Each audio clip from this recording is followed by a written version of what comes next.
বিশ্বাস করেন, ওয়াল্লাহি আল্লাহর কসম করে বলছি, বিশ্বাস করেন, আপনার ইন্তেকালের পরে 40 দিন সময় লাগবে না এদের আপনাকে ভুলে যেতে। ওয়াল্লাহি আল্লাহর কসম করে বলছি, এই মানুষগুলোর কেউই আপনার প্রকৃত অর্থে আপন নন। আপনার অবস্থানকে তারা ভালোবাসে, আপনাকে তারা ভালোবাসে না। আপনাকে শুধু আপনার রব আল্লাহ ভালোবাসেন, আপনি তার উপর তাওয়াক্কুল করে হারাম ছেড়ে দেন, আপনাকে আল্লাহ বেহিসাব রিজিক দেবে ইনশাআল্লাহ তাআলা। মানুষের অবস্থানকে মূল্যায়ন করে, আপনার পরে তারা আপনাকে মনে রাখবে না। আপনি আমি যদি আজকে পৃথিবীতে নাও থাকতাম, আজকে যদি আমরা পৃথিবীতে নাও থাকতাম, পৃথিবীর ঘূর্ণন কমে যেত না, পৃথিবী ঘুরতই, রাত হতো, দিন আসতোই, আমাদের স্ত্রী সন্তানরা বেঁচে থাকতো, মা বোনরা বেঁচে থাকতো, সবাই যার যার জায়গায় ঠিকই থাকতো, আমরাই থাকতাম। এটাই বাস্তবতা, এটাই দুনিয়ার নির্মম বাস্তবতা। তাহলে এই দুনিয়ার সংক্ষিপ্ত জীবনে কাদের কথা চিন্তা করে আপনি আল্লাহর অবাধ্যতা করছেন? কাদের কথা চিন্তা করেন? স্ত্রী সন্তান পরিবার পরিজন ছেড়ে দেন, আল্লাহর ওয়াস্তে হারাম ছেড়ে দেন, হালালে চলে আসে। আমরা ইসলাম নিয়ে অনেক বড় বড় কথা বলি, কিন্তু সবচেয়ে বড় কথাটা হচ্ছে এই আয়াতটা যেটা আমি তেলাওয়াত করতে যাচ্ছি।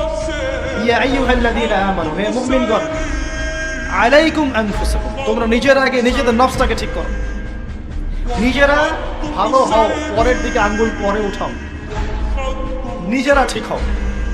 নিজে আগে জ্ঞান অর্জন করি, নিজে আগে আমল করি, নিজে আগে হালাল খাই, নিজে পরিবার ঠিক করি, নিজে আমি দ্বীন ইসলামের জন্য ক্ষুদ্র পরিসরে কিছু করার চেষ্টা করি, অন্যের ভুলের দিকে আঙ্গুল পরে উঠাই।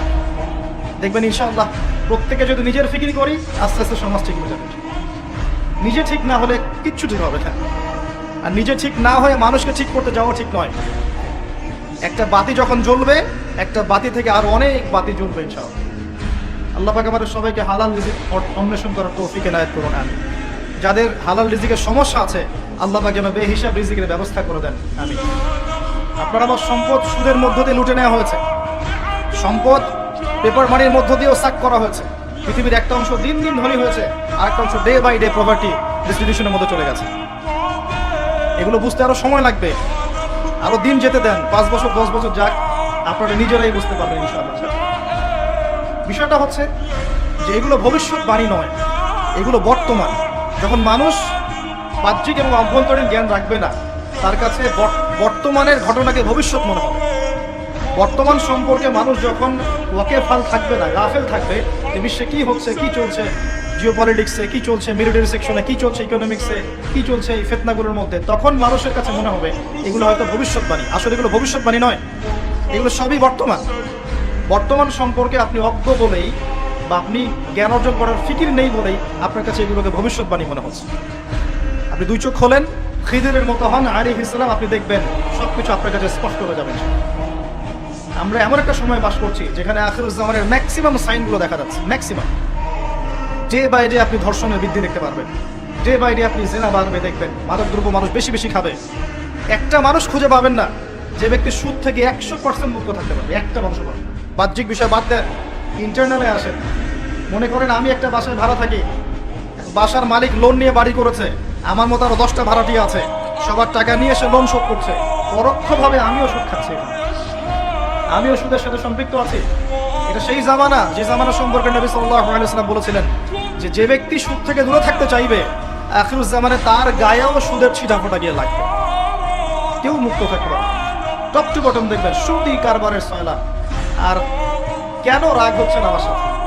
আল্লাহ রাব্বুল আলামিন পবিত্র কোরআনে বলেছেন, ইয়া আইয়ুহাল্লাযীনা আমানু, আমি আপনাকে আল্লাহর কালামটুকু শোনাতে এসেছি। জোর করে কাউকে কিছু মানানো যায়? এটা ইসলাম শেখায়? ইসলাম তরবারির জোরে কোনো কিছুকে মানতে শেখায়? ইসলাম শুধু দাওয়াত দিতে শেখায়। ওয়াযাক্কির ইন্নামা আনতা মুযাক্কির, শুধু অনুবাদ করতে চাচ্ছি আল্লাহর কথা।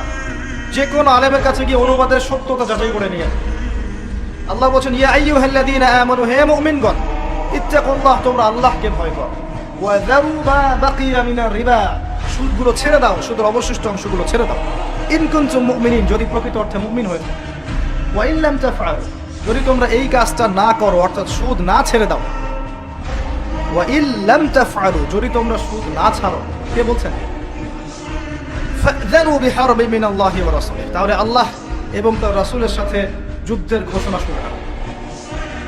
Path is yours, the road is yours, রাস্তা আপনার, পথ আপনার, চুজ ইউর পথ। আপনি আপনার রাস্তা সিলেক্ট করেন, আপনি আল্লাহর সাথে যুদ্ধ করবেন তার নবীর সাথে যুদ্ধ করবেন, নাকি এগুলো ছেড়ে দিয়ে আল্লাহওয়ালা হবেন? আপনার চিন্তা।